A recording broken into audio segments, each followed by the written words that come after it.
In the same day, former President Trump steps out of Miami's federal courthouse. We will win bigger and better. He steps back onto the campaign trail.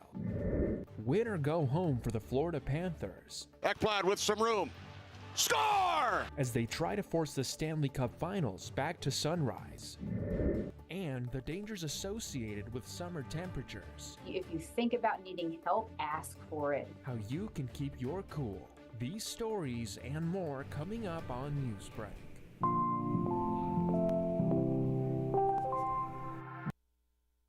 Hello, South Florida. I'm Kelly Sanchez. I'm Paloma Pimentel. Today is Wednesday, June 14, 2023.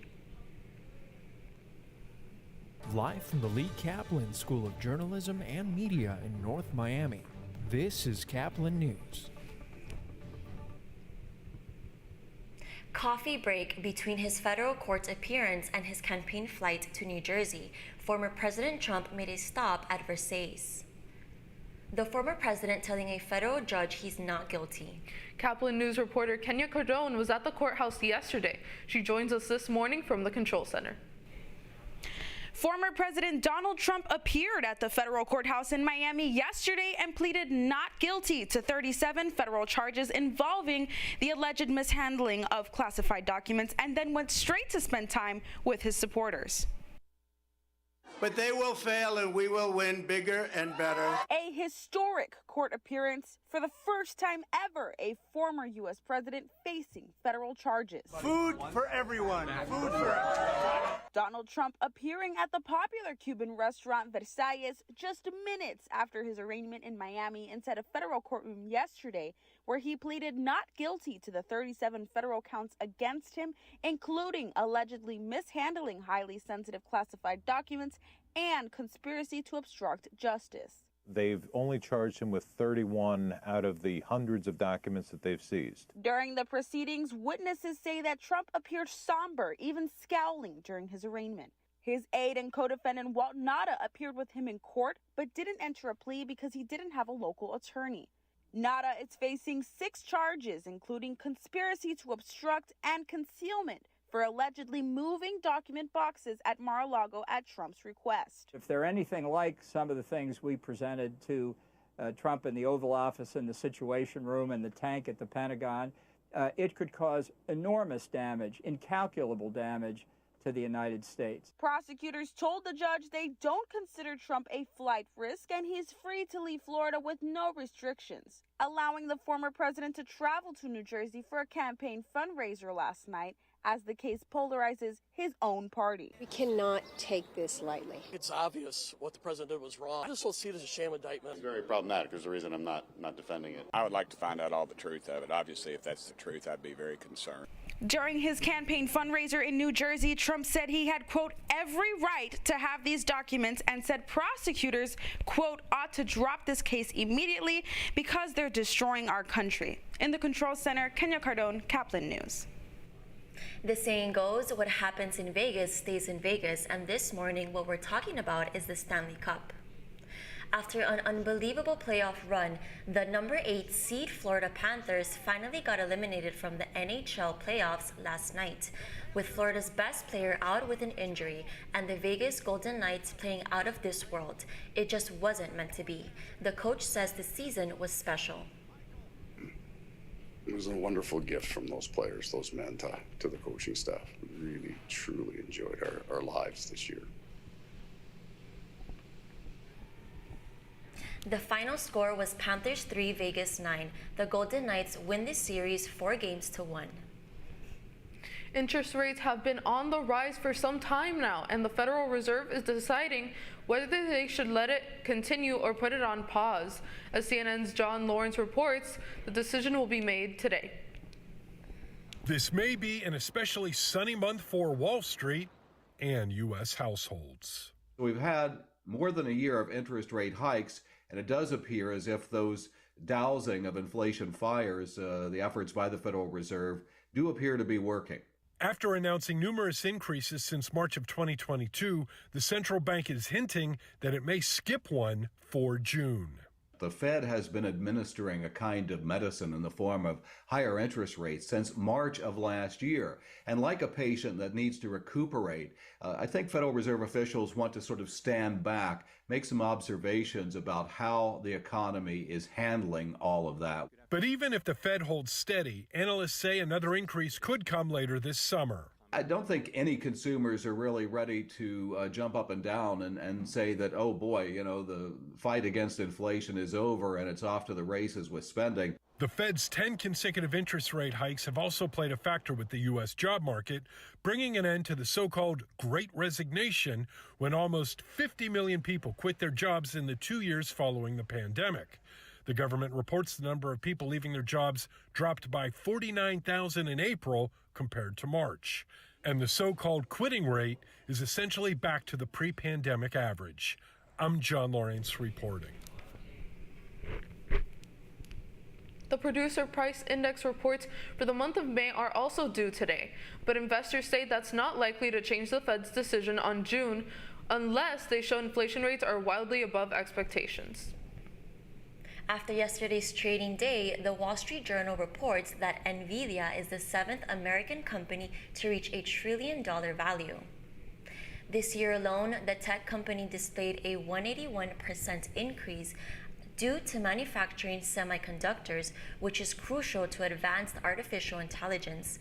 In the past, this company was known for making PC gaming technology. Today, 45 million people across the South are under the threat of severe weather storms. Alabama, Georgia, and Mississippi are some of the areas that will be affected. The Storm Prediction Center says some areas might get large pieces of hail, strong wind gusts, and tornadoes. 2 rounds are expected to develop, the first in the early afternoon and a second stronger one during the evening hours. Today is the first day that the National Weather Service has issued a heat advisory under the new rules pushed for by Miami-Dade lawmakers. Caplin News reporter Amanda Gray has advice from experts on keeping cool on hot days. Summer is now in full swing, but according to the CDC, 700 Americans are dying annually due to heat illness. Here's what you need to know. The temperature is rising, and so is the danger of heat illness. Each year in the United States, over 67,000 people visit emergency rooms due to heat. While anybody can be affected, the CDC says that the most susceptible include anyone 65 and older, as well as people with high blood pressure and those who work outside. Dr. Christina Butler with the Mayo Clinic warns people to be aware of heat illness. Heat exhaustion can occur very rapidly. Heat symptoms include heavy sweating, cold, clammy skin, a weak, fast pulse, and loss of consciousness. If you experience these symptoms, experts say to call 911, drink water, and get out of the heat. If you think about needing help, ask for it rather than delay. The Earth is expected to continue heating up at a rapid rate due to the effects of climate change. With this in mind, people are being encouraged to avoid being outside during the hottest times of the day. Waking up a little bit earlier to enjoy the sunrise and maybe spending more time outside over the sunset, because those moments of less extreme heat can allow us to be outside enjoying fresh air, but also being safe. This summer, it's important to stay hydrated and to stay vigilant about heat illness. Reporting for Caplin News, I'm Amanda Gray. A late night for any Marlin fan who wanted to watch the game against the Mariners on TV. That's still ahead, and so is the story. Tell he's already disoriented, not able to focus, so poor guy looked like he was pretty scared. An offshore bloom of algae causing big problems for marine mammals. Newsbreak will be back in 2 minutes. What?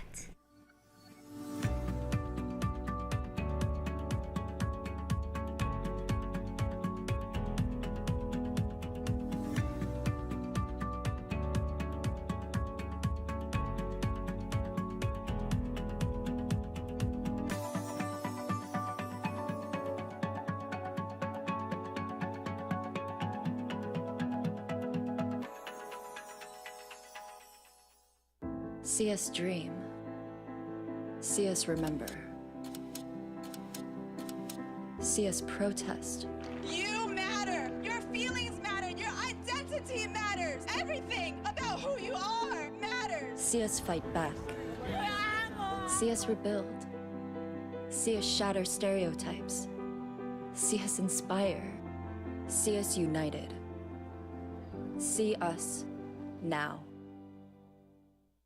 There are 16 million children struggling with hunger in America.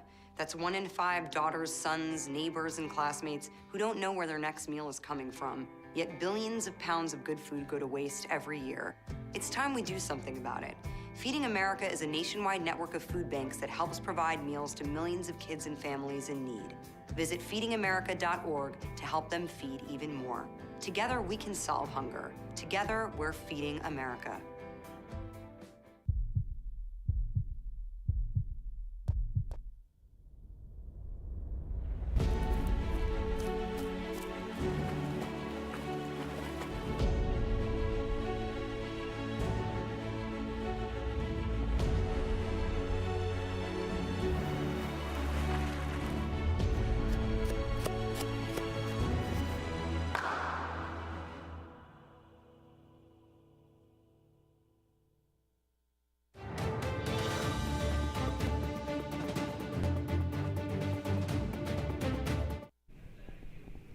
Six sea lions in need of help, and marine mammal experts blame a dangerous bloom of algae.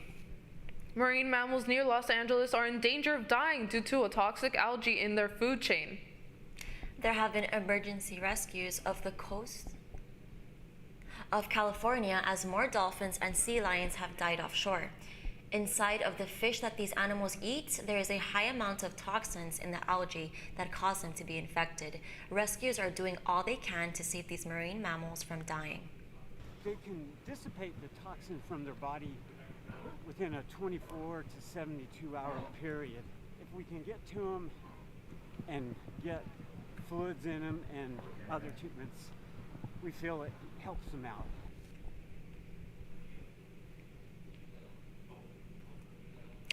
More treatment and investigation on sea lions, dolphins, and other marine animals are underway by marine institutes. The Panthers weren't the only South Florida team that had a 3-9 loss last night. The Miami Marlins haven't been doing so well in Seattle against the Mariners. Much like the Stanley Cup Finals, the South Florida team was down 1-5 halfway through the game. Luis Arraez also had bad performance, hitting 0 for 5 after being named the MLB's leading hitter. The final score was Marlins 3, Mariners 9. The two teams will face off tonight at 9:40 p.m. for the last game of the series. You're watching Newsbreak, and we're coming right back. Severe weather can strike anytime, anywhere, but there's a simple way to stay safe. Hey, Jim Cantore here. I stay safe in dangerous weather by planning ahead. You can stay safe too with a few easy steps. Build an inexpensive kit with supplies for your family's needs. Write down important information like phone numbers and medications. Always talk with your family and remember any pets in your planning. Be ready, be safe. Start your plan today at ready.gov/plan.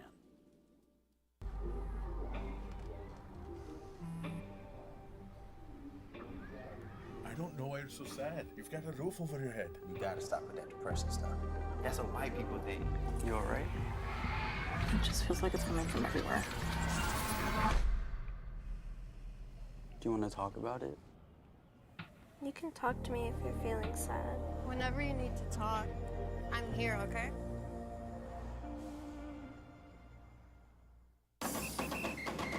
If you're buzzed and doing this,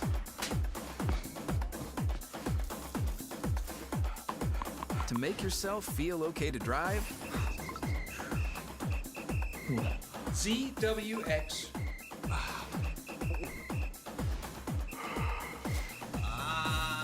you're not okay to drive. YGKLVW. Regular you.